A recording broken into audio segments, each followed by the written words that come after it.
வணக்கம் மக்களே. இந்த வீடியோவில் நம்ம என்ன செய்தி பார்க்க போகிறோம்னா, நடிகை கோவை சரளாவுக்கு ஏற்பட்ட சோகம்.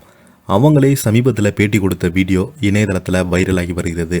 வாங்க என்ன தகவல் என்ன செய்துன்னு இந்த வீடியோவில் விரிவாக பார்க்கலாம். அதுக்கு முன்னாடி முதன்முறையாக நம்ம சேனலை சப்ஸ்கிரைப் பண்ணாதவங்களா சப்ஸ்கிரைப் பண்ணிக்கோங்க. பெல் பட்டன் சிம்பல் அமைக்கி நம்ம சேனலோட நோட்டிஃபிகேஷனை எனபிள் பண்ணிக்கோங்க. நாங்கள் போடுற வீடியோ எல்லாமே உங்களுக்கு உடனுக்குடனே வந்து சேரும். வாங்க என்ன தகவல்னு இந்த வீடியோவில் விரிவாக பார்த்து தெரிஞ்சுக்கலாம். காமெடியில் அதகலம் செய்ய முடியும், ஏராளமான ரசிகர்களை கவர முடியும் என்பதற்கு உதாரணமாக தமிழ் சினிமாவில் அதிரடி கிளப்பியவங்க தான் மனோரமா. 1000க்கும் மேற்பட்ட படங்களில் நடித்த இவங்க கின்ன சாதனை புத்தகத்தில் இடம்பெற்றிருக்காங்க. இதையடுத்து அந்த படத்தில் சிறப்பாக பொருந்தி வரும் நடிகை கோவை சரளா தான். பாக்கியராஜ் இயக்கத்தில் முந்தானை முடிச்சு படத்தில் துவங்கிய கோவை சரளாவின் பயணம் அடுத்தடுத்து மிக சிறப்பாக அமைந்தது.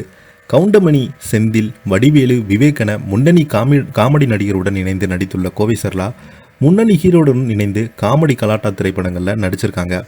நடிகை கோவை சரளா பல ஆண்டுகளாக தமிழ் சினிமாவில் முன்னணி காமெடி நடிகையாக தன்னை நிலைநிறுத்தி வராங்க.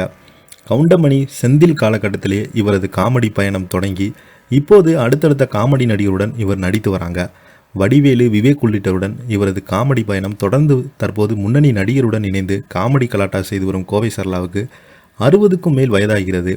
இருந்த போதிலும் இவங்க சினிமாவில் தொடர்ந்து நடித்து வராங்க.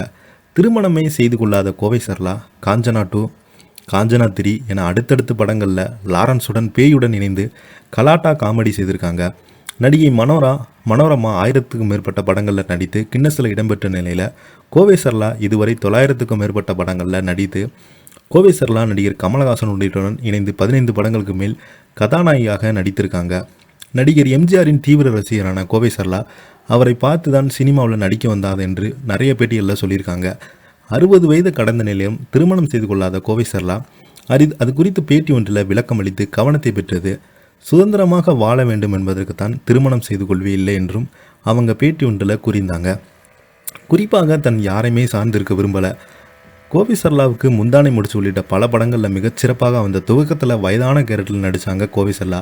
இந்த நிலையில் தான் கோவை சரளா பேட்டி ஒன்றில் பாக்கியராஜ் பேசியது தற்போது வெகுவாக கவர்ந்து வருகிறது. தன் சினிமாவில் வாய்ப்பு பெறுவதற்காக முன்னதாக ஒரு தயாரிப்பாளரை சந்திக்க சென்றதாகவும் அங்கு கோவை சரளாவின் அக்காவும் சினிமா வாய்ப்பு கேட்டு வந்ததாகவும் அவங்க கூறியிருக்காங்க. அப்போது தன்னுடைய அக்காவுடன் வந்த கோவை சரளாவை பார்த்து, உனக்கு சினிமாவில் நடிப்பதற்கு முகம் உள்ளது, கண்டிப்பாக நீ பின்னால் சிறப்பான நடிகையாக மாறுவா என்று கூறியதாக பாக்கியராஜ் தெரிவித்திருக்கிறாரு. அப்போது கோவை சரளாவுக்கு 8 வயது. இந்த நிலையில் அசிஸ்டன்ட் இயக்குனராக இணைந்து தொடர்ந்து இயக்குனராக மாறிய நிலையில் தன்னிடம் சண்டை போட்டு கோவை சரளா முந்தானை முடிச்ச படத்தில் நடிக்கும் வாய்ப்பை பெற்றதாக பாக்கியராஜ் தெரிவித்திருக்கிறாரு. இந்த நிலையில் கோவை சரளா சமீப காலமாக எந்த ஒரு மீடியாவிலுமே அவங்க வெளிச்சம் படாமல் இருந்தனால இவங்க இறந்து போயிட்டதாக வதந்திகள்லாம் பரவுனாங்களாம். அதற்கும் பார்க்கும்போது எனக்கு ரொம்ப மனவேதனையாக இருந்தது. கோவை சரளா பார்த்தீங்கன்னா அந்த பேட்டியில் குறிப்பிட்டிருக்காங்க. இதை பற்றி நீங்கள் என்ன நினைக்கிறீங்க? கீழே உள்ள கமெண்ட் பாக்ஸில் மறக்காமல் பதிவிடுங்க. இந்த வீடியோ உங்களுக்கு பிடிச்சிருந்தா லைக் பண்ணுங்கள், ஷேர் பண்ணுங்கள், கமெண்ட் பண்ணுங்கள். நன்றி, வணக்கம்.